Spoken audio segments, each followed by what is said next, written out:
Hello, I'm Samir, Organization Committee member of the 4th International Ashray American University of Beirut Conference on Efficient Building Design. I'm very pleased to chair this session.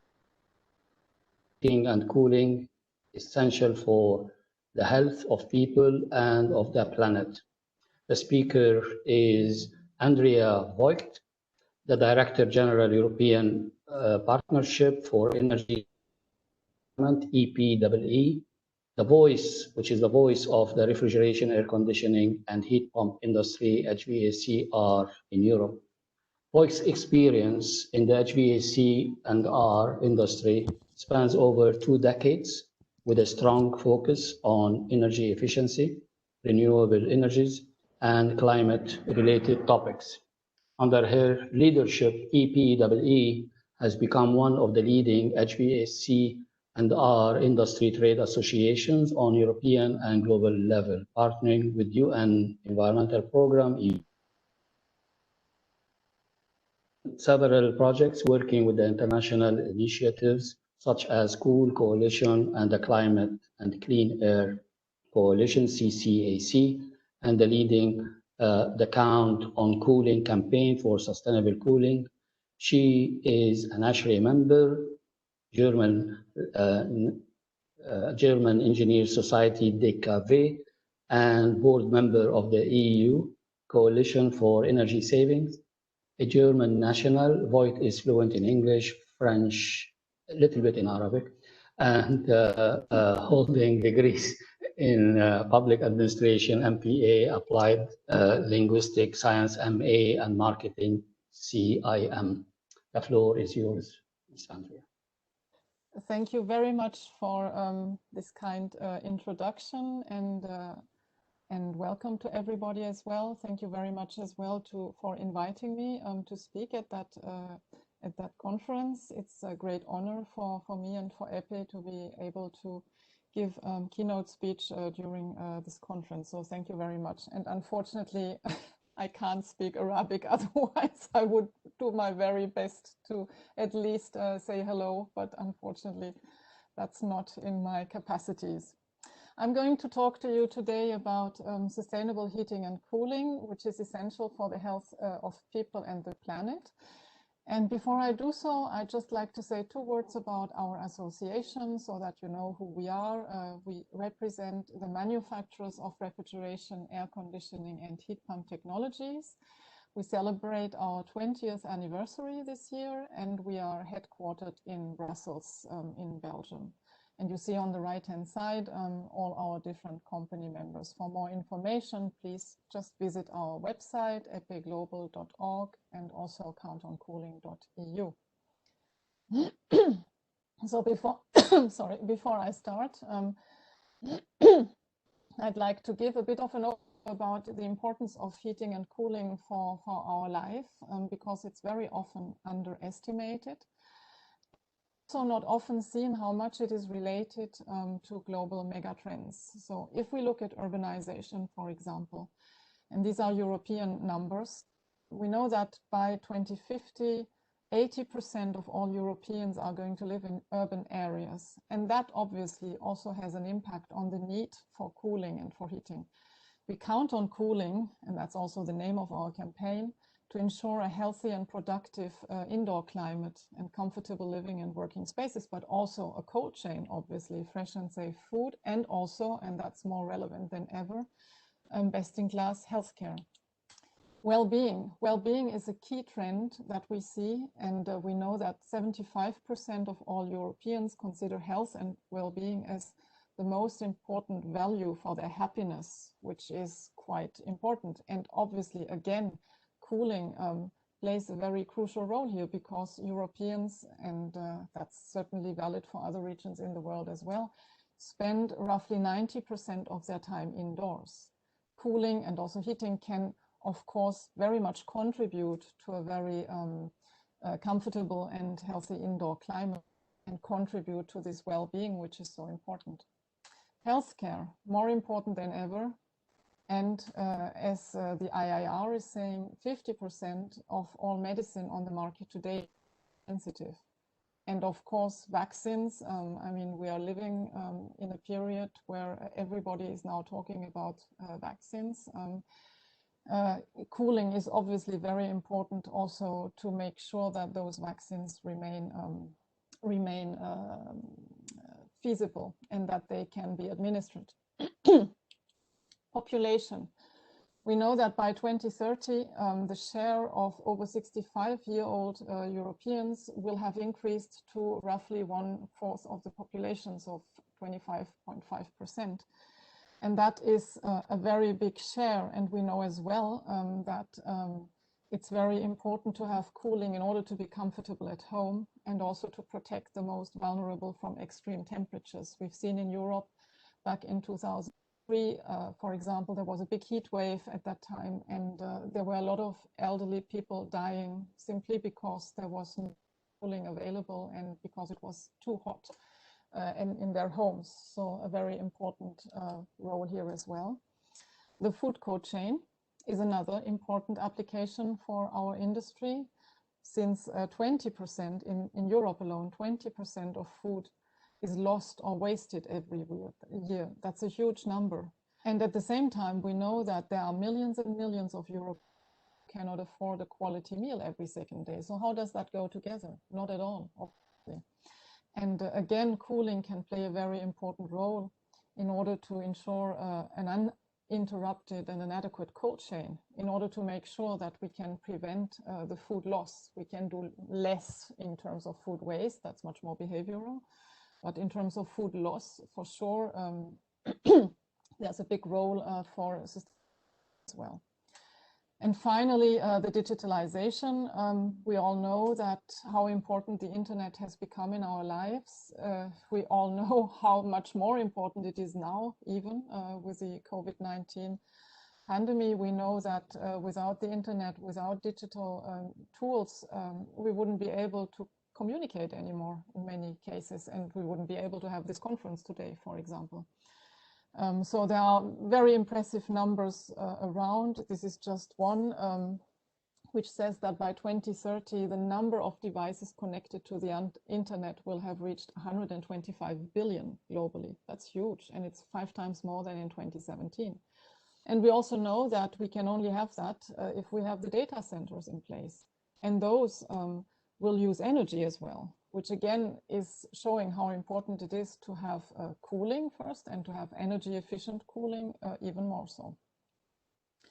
So that was just a brief introduction on the importance of cooling for our society and for the life as we are living it today, and also in view of the coming trends that our society is facing. So why is it then so important to act on the energy aspect?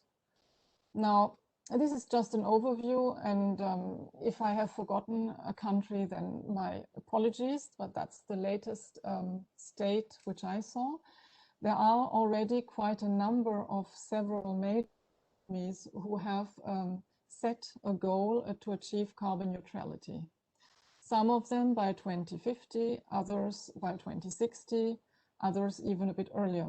So what we can see here is that around the globe, we see that this is a trend which is becoming more and more important, and where countries commit to achieving carbon neutrality.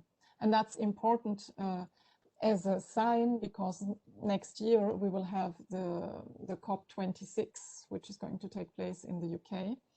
And again, the carbon neutrality, the climate targets are going to be in the spotlight on a global basis. So such commitments have to be seen in that context as well. And we see that we have this trend both in North America, in Europe, in Africa. We see it in South Africa, even in China, Japan, South Korea. It's really around the world gaining traction. The big question is, how are we going to get to carbon neutrality, and what is necessary to achieve those goals? So these are just 2 graphs from the UNEP's emissions gap report 2019. And on the left-hand side, you can see how the emissions are increasing. And you see as well, and this is expressed in CO2 equivalents to make them comparable. And what you can see is that CO2 is really playing a major role there. It's the biggest chunk of those of this emissions growth. What you see on the right-hand side, on the other graph, is that to what the CO2 emissions are related. You can see that energy plays a very important role, primary energy. You see that the growth rate is quite huge. What you also see is that F-gases have a huge growth rate. Now, the good news is that the F-gases are being addressed under the Kigali Amendment, which is very important because otherwise they would grow further. But they are being tackled, they are being addressed, and it's been ratified. I think the actual number is 110 countries in the meantime. This is going in the right direction, and we see also from experience that we are having in Europe, for example, F-gas regulation, that these measures work. We see in Europe, for example, that the emissions have started to go down since 2014, and the Commission expects an emission reduction of the HFCs of roughly 65% by 2030. So we see it works and it goes in the right direction. Now, we need to achieve the same sort of result for the CO2 emissions, obviously, because these represent really a very big chunk. And the question is, how do we get to this? How can we achieve this reduction of the CO2 emissions? And here, this is a graph which is from the latest report of the International Energy Agency, which just came out in their last World Energy Outlook. And what we need to reduce the energy demand quite substantially. So these are three scenarios that they are showing. And what you can see is that in their most ambitious scenario, you can see how much the renewable energy part has to increase. That's the orange part on top of it. There is a very huge increase which is necessary in order to achieve net zero emissions by 2050. What you also see is that other energy carriers like coal, for example, and oil reduced. So what does it mean if we increase the share of the renewable energies so much? That means, on the one hand side, that we will have a very strong need for systemic efficiency. And it also means that heat and cooling have a very important role to play. In what sense? In the sense that we will need an electrification of end uses, or what we also call a sector coupling. And that concerns, for example, heating, which today is mainly done with fossil fuels. In Europe, the number is about 80% of heating is still relying on fossil fuels. So we have to electrify heating. And if we electrify heating, we have to, of course, green the power mix in order to make sure that the electricity is based on renewables, on low carbon in any case. It also means, when I say systemic efficiency, it also means an integrated approach to heating and cooling. And that implies that the synergies between those two are better used than it is the case today. For example, when we're looking at thermal storage solutions, but also when we're looking at waste heat recovery from cooling installations. Just take the example of data centers or of supermarkets, where you have a lot of cooling typically, and where the heat which is generated by those cooling installations is just being emitted and not used. Whereas we could use it for heating purposes on site or feed it into a district system, for example. And that in turn would reduce the energy demand. And that in turn would reduce then also the emissions that go with it. It also means demand side flexibility. If we have more renewables, we need this flexibility to the grid to make sure that the grid can handle fluctuating renewables. And again, cooling can make quite a significant contribution to that. You can have cooling installations switch off for short moments when there is a peak, for example. There are a lot of possibilities in that sense and a lot of technologies that are already available. But what we are seeing, for example, is that all these different solutions are not yet being fully deployed. So there is a lot of work to be done still in that sense. And of course, behavioral change is also going to play an important role. So, it's frozen. I know, okay. So what I was saying already is that if we electrify, for example, end-use sectors like heating, or also end-use sectors like transport, it will be very important to green the power mix as well. And this is again from the latest World Energy Outlook of the IEA.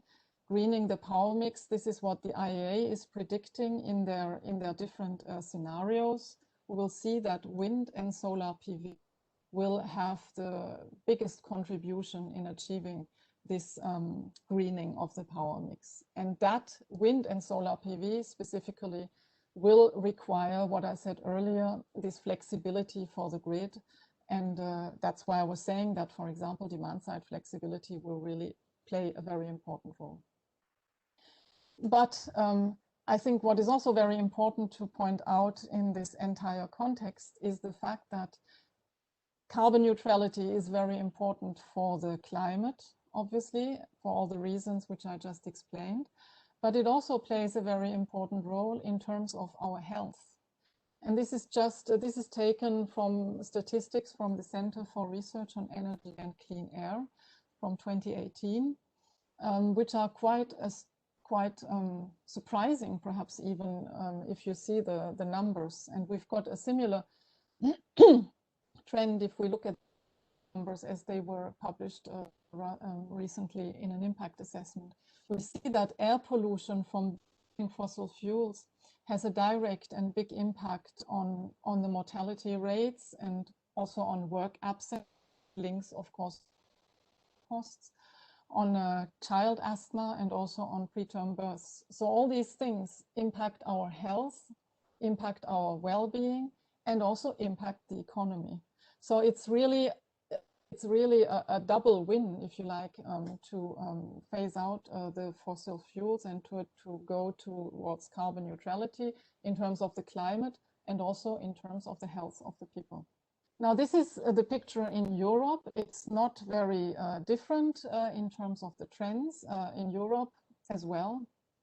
And most of the greenhouse gas emissions are related to the energy sector, energy production and energy consumption, and as such to CO2 as a greenhouse gas.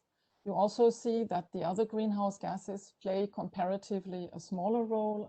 The light gray, for example, are the F-gases here. And then the next biggest one after CO2 is methane, which is why the European Commission has just presented a methane strategy as well. Heating and cooling in Europe have a key role to play in that sense, and that comes back to what I was saying earlier, also in terms of the global context, because it consumes in Europe roughly half of the final energy which is consumed. And what is also quite striking, 20% of this are currently based on renewable energies, and the remaining 80 are still based on fossil fuels. And that is mainly for heating, which brings me back to what I said earlier, why it is so important to look at the electrification, for example, heating and all the other solutions I was mentioning earlier.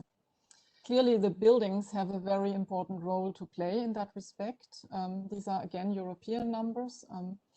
In Europe, buildings represent 40% of the total energy consumption. So if we want to tackle energy, we have to tackle buildings. It won't be possible otherwise. 80% of the energy consumed in buildings is for heating and cooling and hot water. So if we want to tackle energy in buildings, we have to tackle heating and cooling. And 36% of the EU's greenhouse gas emissions from energy are related to buildings. So if we want to go for carbon neutrality, well, again, buildings play a key role. So from all aspects, we see how important this sector is. And in that sense, what I explained already previously, how can heating and cooling contribute? Well, we have these three big chunks. We have the electrification, we have the systemic energy efficiency, and we have the renewable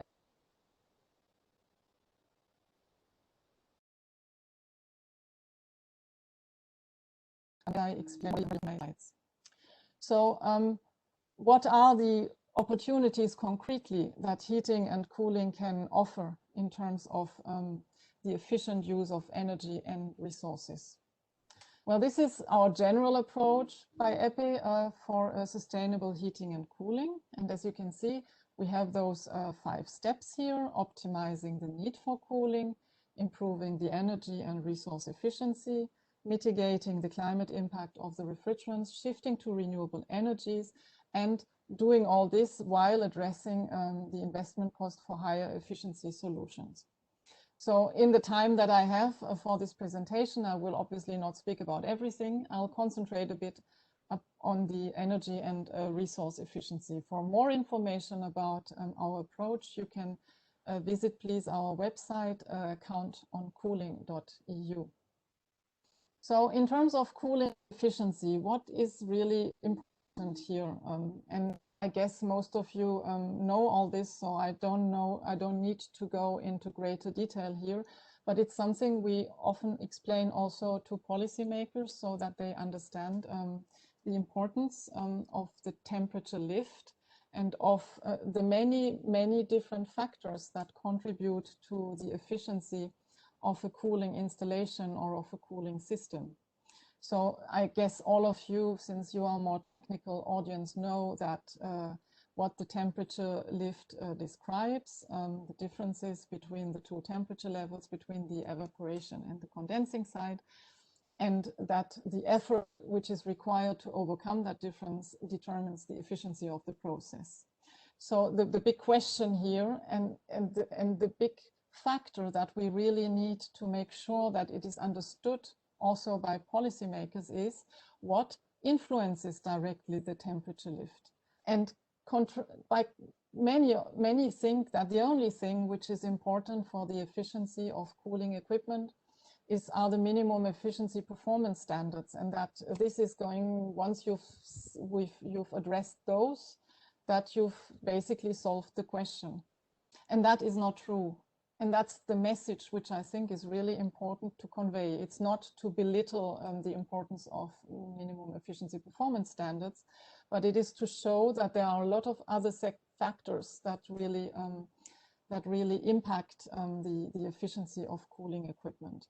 And here I listed just a few of them. It's of course the outside and inside temperature levels. It's the set point. It's the design and the sizing of the equipment. Very importantly, it's also the service and the maintenance and the correct refrigerant charge.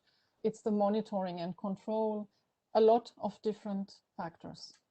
Just as an example for the importance of service and maintenance, because this is very often falling under the table, and particularly when you speak to non-technical people, what we see is that, for example, dirty heat exchangers, dirty filters, dirty fans, all these different things, or obstructed fans, for example, as well, all these different things can save quite a lot of energy if they are correctly maintained. And typically, according to a number of studies that have been conducted, we can easily talk about 25% of energy savings in that respect. Because for every extra degree of temperature lift, the energy consumption can typically increase by at least 2% and even more. So therefore, this is really important. Other important point is the operating envelope and also the operating conditions. And here it's very important that the designer is really fully aware about the operating envelope of the system and make sure that it is correctly dimensioned and correctly sized for those different conditions. It's also important to use the different tools and possibilities and technologies that we have in order to modulate those conditions according to the needs in terms of energy output modulation or adjustment of the water and the refrigerant temperature, the room temperature control, the systematic monitoring, etc. A lot of typical things that can be done here as well, so that we move away from looking only at the peak for which very often units are sized. In terms of the minimum efficiency performance standards, that's what I mentioned earlier already. They are very well known, obviously. They've been used in many countries across the globe to address the efficiency of products, and they have proven very successful as well. So from an EPEE perspective, we have always supported MEPS, including for cooling equipment, because it's proven very successful. But one of the reasons why it's so successful is also because, and I'm just taking the European example because that's where we are working, because there is a very stringent methodology which is being applied to set the MEPS. And in Europe, what is being done is that least life cycle cost considerations are always part of the entire assessment before being set. Meaning that in the study that is being carried out to determine at what level MEPS are going to be set, it's always considered when are the energy savings highest and when is the increase of the purchase price, of the purchase cost, lowest. So when, in other words, when is the total cost of ownership lowest? And that's where in Europe, normally the MEPS are being set in order to ensure that energy efficient products still remain affordable for everybody. So if you look at the graph on the left-hand side here, this is taken from our methodology document, which we have in Europe. The MEPS are set where you see the number 2 on the graph. That is where the life cycle cost is lowest and where you achieve highest energy savings at that lowest life set normally in Europe. And then you can, of course, go further down. You can go to a break-even point where basically you arrive at the same life cycle cost as the base case, but with a lower energy consumption. And you can also go even further, which we call the best available technology point. And that is where typically an energy label, for example, the highest class of the energy label can be set. So this is what I was just saying. If you look again at the right-hand side, the point number 4 on the graph, that is what you could take, for example, as an indicator for the best performing class on an energy label. It's when the cost of ownership, the life cycle cost is higher than the base case, but you would have the lowest energy consumption. So typically, since when you buy such an equipment as a user, as a consumer, you will not have a very interesting return on investment. Very often those products are combined with typically with financial incentives, fiscal incentives, or other incentives given by governments. On the left-hand side, it's an explanation how MEPS work together with the energy label. The minimum efficiency performance standard basically pushes the market towards higher performing products because manufacturers are obliged to comply with the MEPS, whereas the energy label pulls towards more efficient products, meaning that the consumers then are motivated or incentivized to go for higher efficient products. But there are also other things in order to achieve better efficiency and in order via better efficiency and other measures also to contribute to the climate goals. This is an example about leak-tight equipment. And that's a very important factor as well. It goes a little bit with the service and maintenance point I mentioned earlier as well, because a refrigeration cooling equipment loses efficiency if it's not correctly charged. And there are different factors that actually help to achieve such containment. It's a design, how is the unit designed? It's also how is it manufactured? What sort of connections are in there? How is it being done? And also then how is it installed and how is it maintained? As an example, the EU F-gas regulation, in order to achieve containment, requires regular leak checks. It requires leak detectors for larger systems. It requires certification for technicians and for companies working with such equipment so that the quality is really ensured. And it also requires labeling to raise awareness on the importance that equipment is. And of course, if your equipment is tight, it's also not only it is very important in terms of the energy efficiency, it's also highly beneficial in terms of cost. Obviously, if you don't have to fill in refrigerant all the time, you will save money. And very, very important as we move towards flammable refrigerants as well, safety, of course. Leak-tight equipment is really extremely important in that sense. Another contributor to resource and energy efficiency is the recovery, the recycling, and the reclaim of refrigerants. That is now directly related to the F-gases as well. So it's really important to have the adequate infrastructure in place in countries so that people are able to reclaim the refrigerant, so rework it so that it can be reused. And legislation, for example, on waste needs to be aligned with this.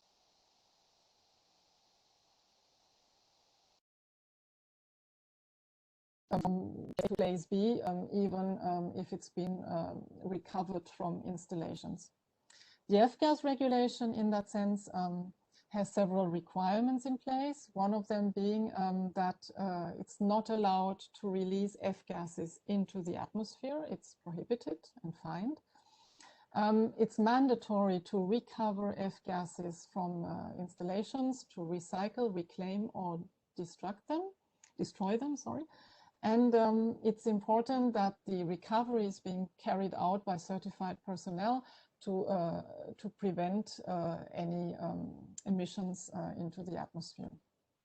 Now, finally, on the work that is needed. This is again based on what we have in Europe. We have the EU Clean Energy Package right now, and that is mutually reinforcing actually. It's mutually reinforcing in the sense that it looks at the energy savings and in turn at the emission savings. And if I apply this to our industry sector, to the refrigeration, air conditioning and heat pump sector, and at the rules that are looking at energy and energy efficiency and at the rules that are looking at the F-gases, it's obvious that these two sets of rules really need to complement each other. They should never be contradictory, meaning that, for example, if you set requirements on refrigerants in specific applications, that should never lead to a situation where you then in the end use more energy, for example. Look at heat pumps. Heat pumps have been identified in recent impact assessment in Europe as being absolutely crucial to achieve the European energy and climate goals. But heat pumps obviously run on refrigerants, and many of them run on F-gases. So it's very important that measures like the F-gas regulation do not prevent the uptake of heat pumps due to too strict requirements there. It needs to be well balanced and it needs to be complementary and not thought in silos, which is really a very important point. Other than that, in Europe, we have all these different measures which are very complementary, as I was saying. We have measures looking at the energy performance of buildings, at the energy efficiency as such, also looking at the supply side. At the products, I was explaining the MEPs and the energy labeling. At the governance, how does it all come together? For example, member states in Europe need to come up with national energy and climate plans where they lay out exactly how they are going to achieve the measures, etc., etc. It's a very complementary and very complete set of measures. So what do we have to do? We have to really connect the dots, and that's what we see now finally happen in Europe. I mean, remains to be seen how exactly this is going to play out in reality, but the framework is there. We have two new strategies now with the European Green Deal, one being called the Energy System Integration Strategy, and that basically looks at moving from a silo-based approach where you would have looked in the past at transport and you would look at industry and you would look at buildings, but everything distinct from each other. This strategy tries to bring it all together in a sort of circular approach where, for example, waste energy is captured and reused. And that obviously is extremely important in terms of heating and cooling as well. It also explicitly looks at the direct electrification of end-use sectors, and that's what I explained in the beginning of my talk. That's very important in terms of heating. And it looks thirdly at a cleaner energy, at a cleaner fuel system for hard to electrify sectors such as heavy industry or transport. So it's a very complete umbrella for then dedicated measures. The second important initiative in that sense, and that's obviously very relevant for buildings, is the so-called Renovation Wave, which was recently published. And that looks particularly at the building stock in Europe. Because what we see is that we have a huge building stock which is hugely inefficient and which really needs to be tackled if we want to reduce the energy use in buildings. On the left-hand side, you see again the two numbers I quoted earlier in my presentation. So the priorities of this renovation wave are threefold. We have poverty and worst performing buildings. As I said, existing buildings. The second factor, or the second big focus, are public buildings. And here schools and hospitals and public administrations are meant. And the third big focus area is the decarbonization of heating and cooling. So all these three together are aimed to make the building stock in Europe more efficient and less emissive. So if we look at heating and cooling, in this entire context, we have a tremendous opportunity now. It's a true win-win solution. It's a win-win solution because it, on the one hand side, it can enable the phase out of fossil fuels, and then it can reduce and decarbonize the energy use. And by doing all of this together, it is a strong contributor to the Paris Climate Agreement and to carbon neutrality by 2050. So we have the tools that are available. I mentioned many of them throughout my talk, be it on energy efficiency, be it on system integration, be it centralized or decentralized, be it district heating, cooling and networks, be it heat pumps, be it a combination of it all. We also have the connectivity and digital means to do that, to empower also the consumers to be more actively participating in all of these things and to have a real role to play there. And of course, heating and cooling equipment is very well connected already, or can be very well connected already, even if it's not happening necessarily already. So to sum up, for us, we see really sustainable heating and cooling as a true win-win situation for the health of people and the planet. We see that efficiency is a much broader concept than just basing it on the product itself. For us, systemic efficiency, and that includes the buildings as a very important block inside this whole system. Systemic efficiency is really a critical success factor. On the one hand side, to reduce the energy demand, and then on the other hand side, to achieve the energy transition and ultimately the Paris Agreement. We see that affordability remains very essential, in particular as we go through times of crisis. Policy can be a very important driver, but we always have to make sure, and that's where associations and of course companies as well have a very important role to play to convey that message, that policy always needs to be grounded in reality. And it also needs to allow for the freedom for the industry to innovate and to adapt to new challenges. And finally, I think we have a very positive and a very strong and a very good message to tell. Our technologies are there, they are readily available. We need to make sure that they can be deployed much more broadly than is the case today. Let's just make this happen all together as an industry. I think we have a really, really good story to tell. For more information, as I was saying earlier, you find a lot of information about our approach to sustainable cooling on the countoncooling.eu website. And other than that, hesitate to get in touch if you have any questions or require any further information.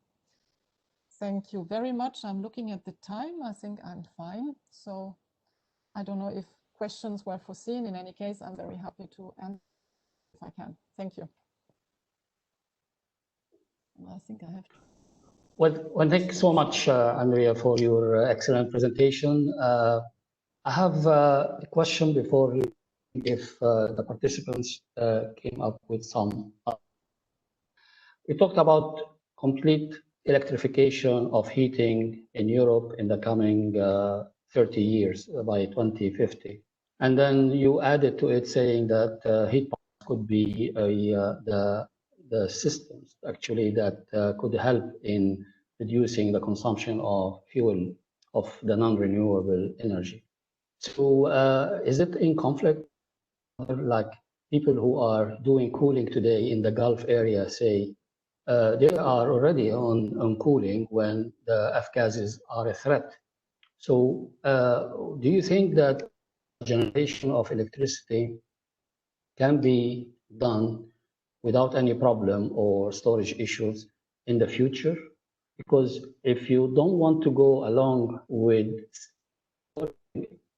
the electricity by the solar, then you will face a problem that you are bound to handle the heat pump and other cooling systems. So there is a conflict here between these two. How confident are you then? The question, how confident are you in 2050 you will arrive up to your target? Yeah, I think you're completely right. It's really it is a big challenge, and there are a lot of I wouldn't call it, yeah, probably hurdles is the right word in English. In English, there are a lot of hurdles to take as we move forward, and it's certainly not going to happen like that.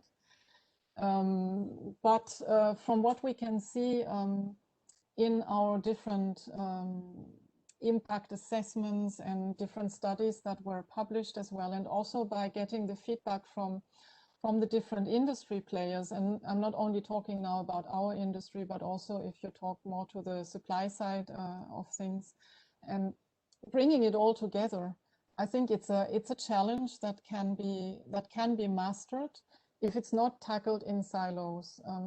If we only look at heat pumps and say heat pumps is going to solve all the problems of the world, it is not going to work because of all the problems that you were just mentioning. So I think it's a matter of bringing the different pieces of the puzzle together and to ensure that we indeed that we use solutions, as you were just saying, thermal storage play certainly an important role. And as we green the electricity and as we move to more wind and to more solar, I mean, it's obvious that we also need to reduce the energy demand right from the start. I think there are different pieces that need to come together if we want to make that work. And I think it will certainly not work if we just focus on one solution. We really need everything to make it happen. And looking for that one silver bullet is not going to be the solution. So. Thank you for this. One more question. What are the current incentives European countries are enjoying today for having efficient equipment in reduction in consumption of electricity?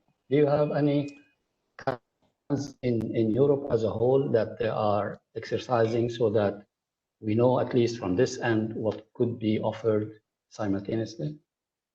Yes, well, Europe being Europe, there is not one thing which is being used everywhere. So every country has a little bit its own approach, and quite a number of different approaches. So what could I tell you as an example? The most recent example, and I'm not saying this is good or bad, it's just one example among others. Germany has just put in place a carbon price. They have put in place a carbon price for related specifically to the building sector, and which aims to make it more attractive to move away from fossil fuels.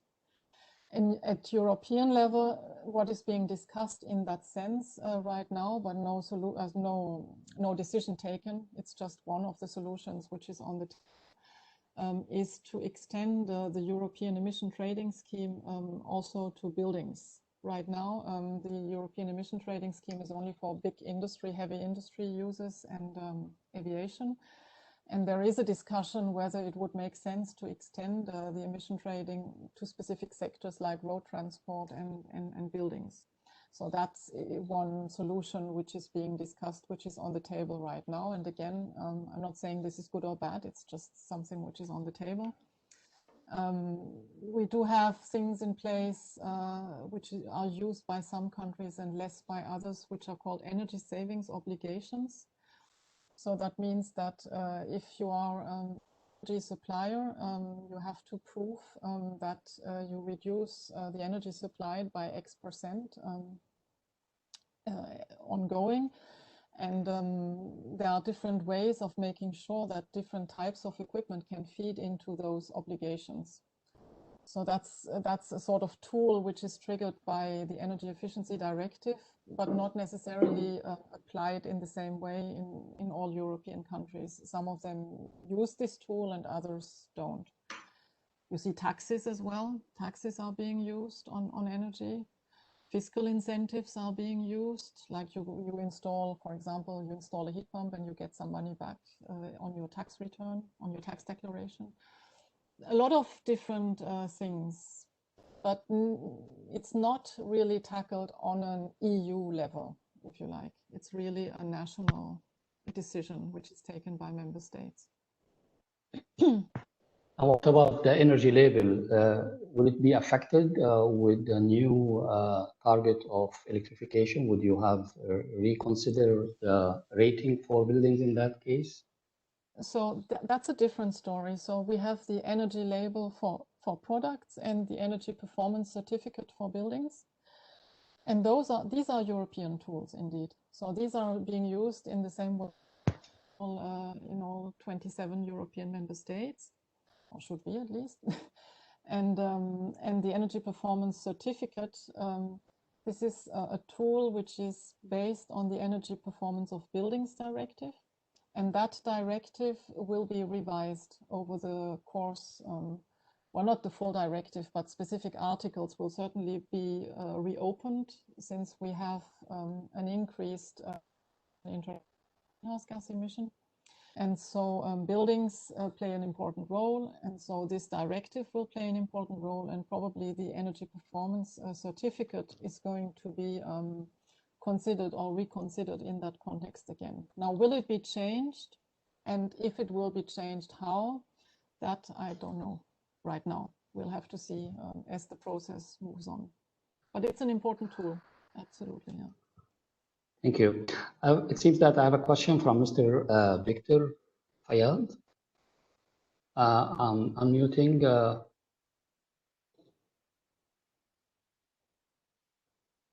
Can you proceed in giving the question, please? Or write it in the chat, please. There is a dot next. Or in the box.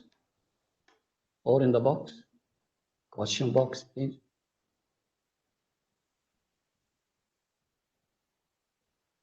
I don't see a question. See also what I saw. I can see the question. Would you like me to read it? Yeah, please, Sandy, go ahead, please. Where are we heading with the renewables from a cost perspective? We know how the world works. Do you think that in the future, those renewables can actually become the least expensive option money-wise, or will we always rely on government incentives? Well, if we always rely on government incentives, then we will not achieve the energy transition, I guess. It has to change at one point in time. And I guess the fact that we are revising the targets on a political level, and just as a background information, in Europe, the renewable energies target by 2030 right now is to increase the share to 32%. And since the Commission has proposed to increase greenhouse gas emission reductions to 55% by 2030 rather than 40%, this means as well that all the policies and targets related to renewable energies need to be revised as well. So if those are being increased, and as we have a more pushy regulatory framework to achieve more renewables not only in the energy mix, but also in end-use sectors. We may hope that this will also have a direct impact on the cost in terms of economies of scale, and also in terms, in the beginning, certainly also in terms of still incentive measures, but slowly getting more traction there.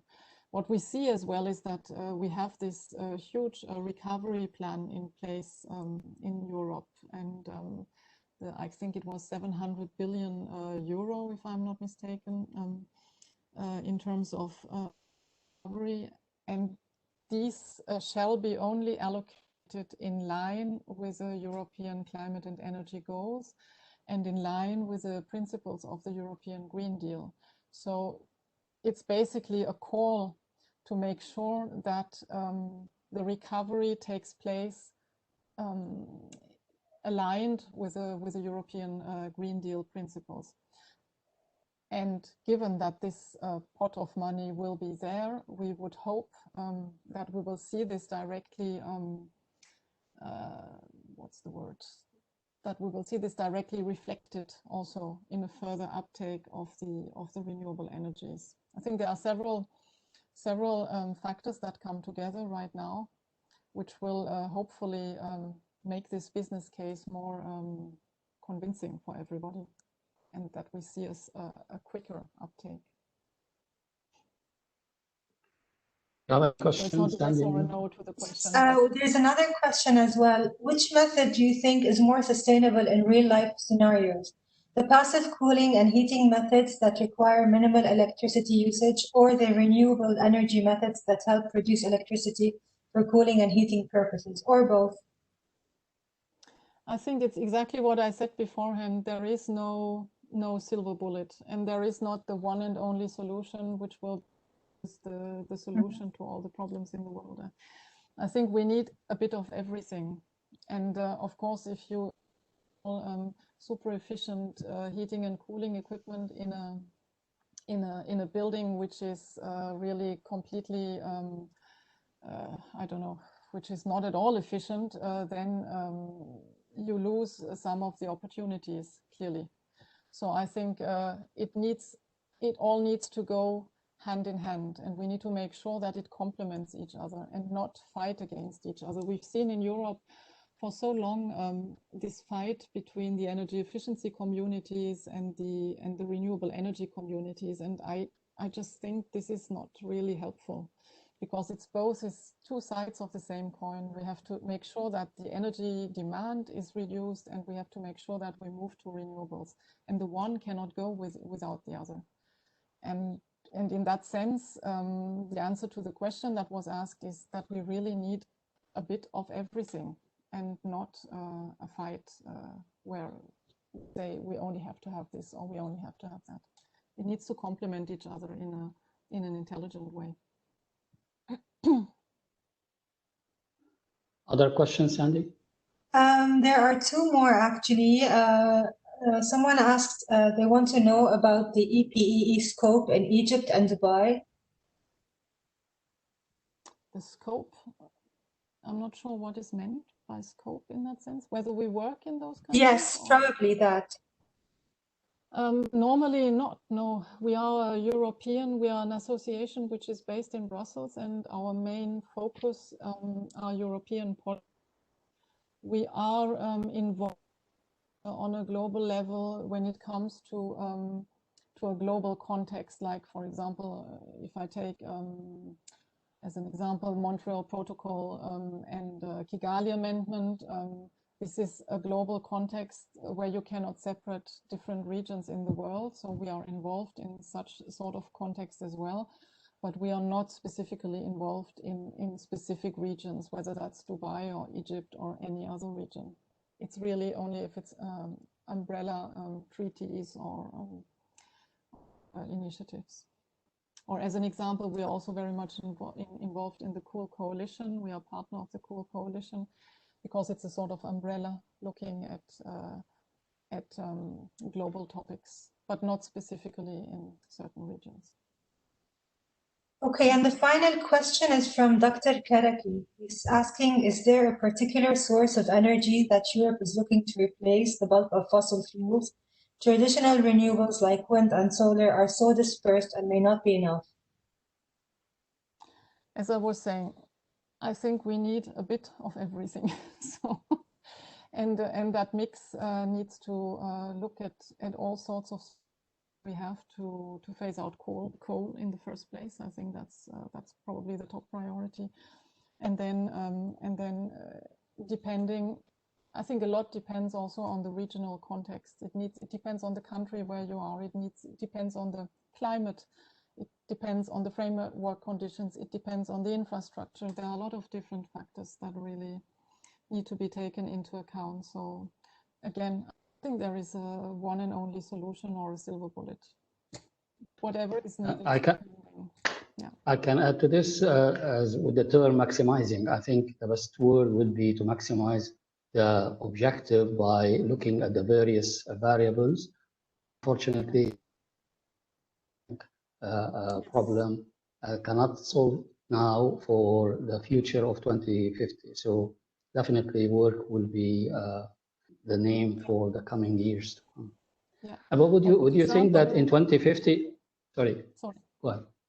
I was just going would you to think say, in 20 coming back to what please. you were just saying, I was thinking of the big discussion we are having in Europe. There are discussions around hydrogen, for example. That's one of the big elephants in the room in Brussels. And I think that's a very good example to what you were just saying. It's, I mean, it's one solution on the table, but to think that hydrogen is going to be the solution for everything and that it'll solve all the problems until 2030, I think that would be really very dangerous, because it would we would tend to ignore all the other solutions on the table, and we would focus on one thing which is not suitable for everywhere and everything. So we've got to be very careful that we keep all doors open, I think. Sorry. My last question is not political at all, but talking about one of your partners pulling away from the agreements, did it affect your work? Well, you're relating to the U.S. decision to pull out. In the U.S., yeah. Yes. Did it affect your work? Not directly, I would say, because what I'm seeing is that, I mean, we have a lot of US company members in EPEE. And what we are seeing is that those companies, they move forward anyway. I mean, they move forward because they see the necessity to move forward. I assume they see the business case to move forward. And we see change happening in any case, whether the US withdraws or not from that agreement. I mean, it's clearly, it is a pity, and it would be much better, I think, for the global community if they stayed in the agreement. But at the end of the day, we see change happening, and I would hope and also trust to a certain extent in our members, and also, of course, in other companies, when they see that things are moving in a certain direction. And in this case, if the US withdraws from all sorts of agreements, then, I mean, they are just not sitting on the table, and they will have to follow. I don't know if that's what they want, but, but that's going to be the result. And what we also see is that there are a lot of different, if you look at the specific example of the HFC phase down in the US, you have a number of states that move forward in terms of their regional phase down. Then, I mean, California has one, and other regions, Maryland, and I don't have all the regions in mind, but there are a number of regions who have put in place their own phase down, which is not necessarily a good thing for industry, because they will have X number of different regimes they have to deal with. So if that's the result of not having a federal way forward, I don't think that's very good for the industry. But yeah. Well, thank you so much, Andrea, for your presentation. Thanks for the participants, and thanks for the organization of this conference. Appreciate your attendance. Maybe if Dr. Nasreen is here to say the closing note. Well, I think Andrea has said it all. The whole session is really about sustainable heating and cooling, and that's just meets the mission of the conference, trying to find solutions where this can be done sustainably. I'm really very thankful for your participation, for Dr. Trabelsi, the attendees who have joined us today also in this session. As a last note, all this presentation is recorded, and all those who have participated in the conference will eventually get it on YouTube to watch. So it's being documented. Thank you all, and if you have any questions, you can send them by email to us. We will communicate them. And I look forward to seeing you in the coming live sessions after half an hour, and also tomorrow in the 2 live sessions. Thank you very much. Thank you. Thank you so much.